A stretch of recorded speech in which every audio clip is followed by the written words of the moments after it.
What's up, guys? Okay, so let's look at this mechanic where we have enemies popping up. I've used this in a few different levels of mine, so we're going to take a look at some of the breakdown on this. This specific one uses a fast bullet blaster, shooting out a shellmet out on tracks with music, no blocks, to activate question blocks with big fish on parachutes. Basically, you start off on this block at one point, you bounce off the spring, you hit that top enemy over there. Now I've removed the saws at the bottom so you don't have to see it. Let's look at a different example here. We have a similar setup. There's a lot of saws blocking it, and it gives the impression that the enemies kind of pop up out of nowhere, but I'm going to remove the saws here so you can kind of see it in action. Let's take a look at this. Okay, so the enemies pop up based on that shell and keep going. Now it doesn't look that mysterious when the question blocks are visible, but when they're hidden behind the saws, it definitely looks really cool.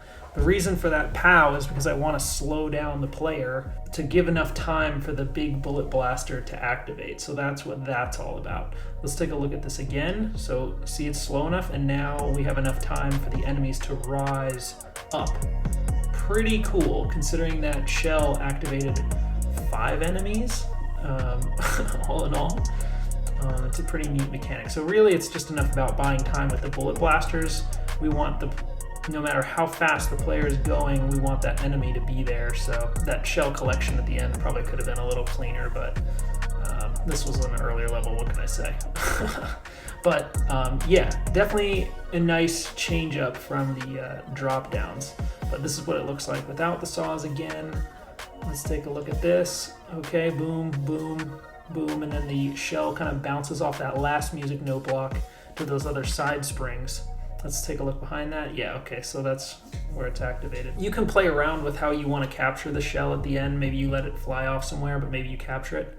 Let's take a look at it if you were gonna build it and throw it or kick it, right? You can do the same thing here. This doesn't involve any conveyors. This just involved throwing it. Now you could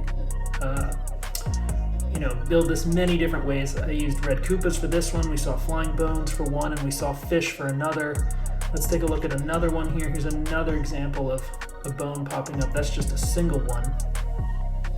And there's a few different things going on here.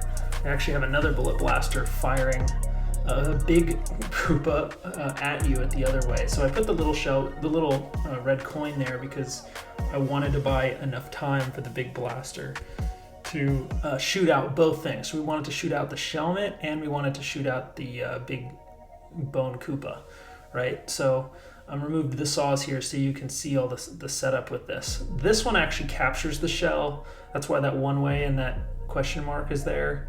But ultimately, you can decide however you want to do it. I just had an enemy pop up, but it could have been done many different ways.